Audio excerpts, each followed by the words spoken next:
धनवाडी या ठिकाणी अमृतेश्वर मंदिराकडे हे बघा काय कोरीव काम केलेलं आहे बघा.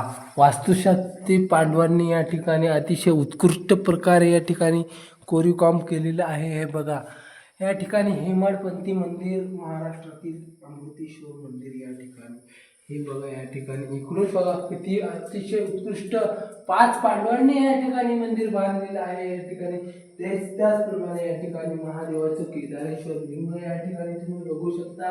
हे लिंग अतिशय पाण्यामध्ये या ठिकाणी तुम्हाला दिसतंय. या ठिकाणी महादेवाचं केदारेश्वर मंदिर या ठिकाणी तुम्हाला पाण्याचे आणि या ठिकाणी हेमाडपंथी अतिशय 5 पांडवांनी हे बघा नक्षीकाम तुम्ही या ठिकाणी बघू शकता. अतिशय उत्कृष्ट प्रकारे काय मेहनत घेतली त्या पांडवांनी या ठिकाणी. आपण 4 दशकारामध्ये या ठिकाणी हे बघा नक्षीकाम बघा. या ठिकाणी मूर्ती तुम्ही बघू शकता. या ठिकाणी काय आभार मानव.